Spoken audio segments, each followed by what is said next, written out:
आएगा ठीक से। जी सर, धन्यवाद सर। जी।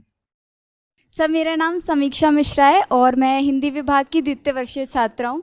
सर, पहले तो आपके वक्तव्य के लिए बहुत बहुत धन्यवाद।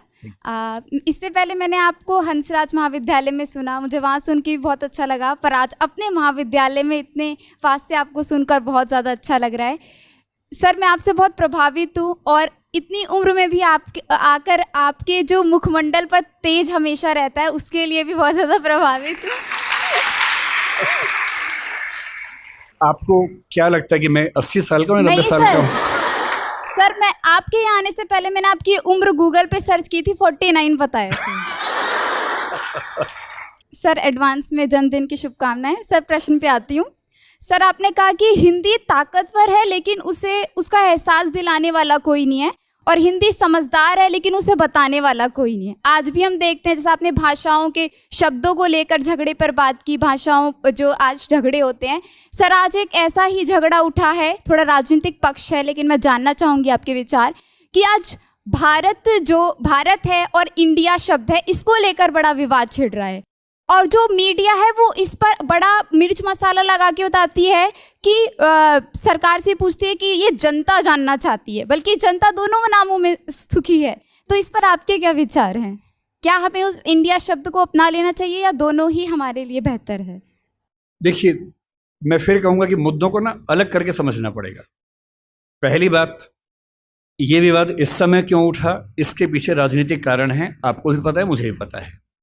मेरी अपनी समझ ये है कि दो तरह से मुद्दे को देखने। पहली बात, ये उठा क्यों, और दूसरी बात, सही क्या है गलत क्या है। ये उठा क्यों, इसके पीछे राजनीतिक पृष्ठभूमि पूरा देश जानता है, आप भी जानती है, मैं भी जानता हूं। पर कोई मुद्दा राजनीतिक वजह से उठा इसलिए मुद्दा ही गलत है, ऐसा नहीं होता है। राजनीति कई बार गलत काम करती है, कई बार सही काम कर देती है, और जनता के दबाव में अगर सही काम हो ही जाए, राजनीतिक वजह से ही हो, तो भी क्या बुरा है। अब आते हैं इस सवाल पर कि भारत और इंडिया में से क्या सही है। संविधान सभा में इस पर खूब बहस हुई थी। यह हमारे संविधान का अनुच्छेद 1 है, और उसमें लिखा हुआ है, India that is Bharat shall be A union of states. बड़ी इंटरेस्टिंग बात है कि उस समय डिबेट थी कि भारत का नाम भारत रखें या इंडिया रखें। कुछ लोगों ने आर्यव्रत भी कहा, आर्यव्रत कहा, कुछ ने हिंदुस्तान कहा, सब नाम चले। अंत में सहमति बनी कि नहीं, भारत और इंडिया ही ठीक है। नेहरू जी ने खुल के तो नहीं, पर नेहरू जी के पर्सपेक्टिव से जो बात वहां पर ज्यादा आई वो ये थी कि हमारे संविधान के बनने की प्रक्रिया में जो बहुत सारे एक्ट थे जो अंग्रेजों ने बनाए थे, जैसे इंडिया इंडिपेंडेंस एक्ट 1947 का है, 1935 का एक्ट था, उन सब में इंडिया का इस्तेमाल था। उस समय के भारत की तरफ से जो समझौते अंतर्राष्ट्रीय थे, उन सब में इंडिया नाम था। पश्चिम की दुनिया हमें इंडिया के नाम से जानती थी, अमेरिका हो, फ्रांस हो, कोई भी हो, सब इंडिया जानते थे। नेहरू जी का मिजाज जो था वो ये भी था कि हमें ग्लोबल पर्सपेक्टिव में चीज़ों को देखना है, पूरी दुनिया से संवाद करना है, क्योंकि उनकी रुचि अंतर्राष्ट्रीय मुद्दों में ज़्यादा थी, बहुत ज़्यादा थी। मेरे ख्याल से इन सब वजहों से तय हुआ कि हम अपना नाम इंडिया रखेंगे, पर इंडिया के बराबर महत्व भारत का भी रहेगा। तो लिखा गया India that is Bharat. India जो कि भारत है, राज्यों का एक संघ होगा। 4 दिन पहले की बात है, मैं हॉलैंड में एक टैक्सी में बैठा हुआ था। इंटरेस्टिंग मत सोच के देखिए, टैक्सी का ड्राइवर मोरक्को का रहने वाला था। उसको जैसे ही पता लगा मैं भारत से हूं, उसने मुझसे यही सवाल पूछा। उसने कहा कि यू आर फ्रॉम इंडिया? मैंने कहा yes. We are listening to a debate India और Bharat, what do you think? मैं बड़ा चकित कि ये मोरक्को का आदमी हॉलैंड में रहता है, इसके मन में ये सवाल आ रहा है। तो मैंने कहा कि ये तो राजनीतिक कारणों से हुआ है, लेकिन बात अपने आप में सही है। मैंने कहा जैसे बॉम्बे मुंबई हुआ, मुझे खुशी हुई, क्योंकि मुंबई की आबादी के लिए मुंबई में जो मजा है वो बॉम्बे में नहीं है। बॉम्बे तो अंग्रेजों ने नाम दिया था। कोलकाता को कैलकाटा अंग्रेजों ने किया, तो बंगाल के लोगों ने कोलकाता कर दिया उसको।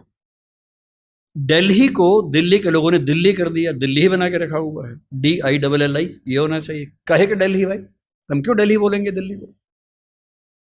ये सारे तर्क अगर सही हैं, अगर बर्मा का नाम म्यांमार होना सही है, क्योंकि उनकी जनता की आवाज तो म्यांमार में है, बर्मा में नहीं है, श्रीलंका और सीलोन की डिबेट में वो अपने आप को सीलोन ना मानना चाहे, श्रीलंका मानना चाहें, क्योंकि उनकी भाषा श्रीलंका बोलती है। तो मेरे मन में सवाल बड़ा साफ आता है कि भारत इंडिया क्यों होना चाहिए। मैं फिर स्पष्ट कर दूं, मैं सरकार के पक्ष में नहीं बोल रहा हूं, मुझे उनसे रत्ती भर मतलब नहीं, मैं एक विचार की बात कर रहा हूं। और मैं जब संविधान पढ़ाया करता था, अनुच्छेद 1 पढ़ाते हुए मैं हमेशा बोलता था कि मुझे चुभन होती है ये पढ़ते हुए कि इंडिया दैट इज भारत। दोनों ही लिखने थे तो भारत दैट इज इंडिया कर देते।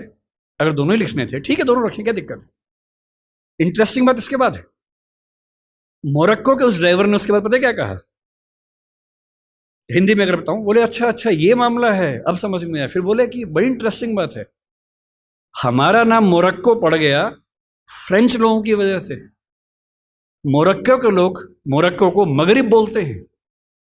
और जब मैं सऊदी अरबिया गया, सऊदी अरब के लोगों ने मुझसे पूछा कहाँ से आए हो, मैंने कहा मोरक्को। उन्होंने इस भाव से देखा कि मैं पागल हूं, बोले नहीं, मगरिब से आए हो। अगर मगरिब की आबादी खुद को मगरिब कह के खुश है तो उसे फ्रेंच लोगों की वजह से मोरक्को क्यों कहा जाए। इंडिया शब्द वेस्ट ने दिया और बुरे भाव से दिया। उनकी नज़र में इंडियन होने का मतलब है बहुत पिछड़ा हुआ होना, रेड इंडियंस, वेस्ट इंडियंस।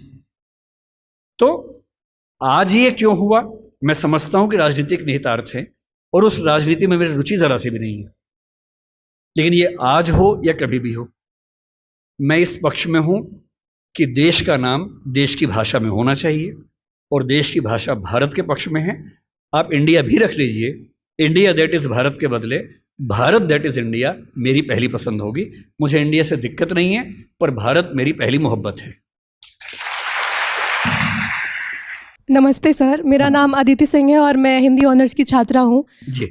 मेरा सवाल आपसे ये है कि अगर आपको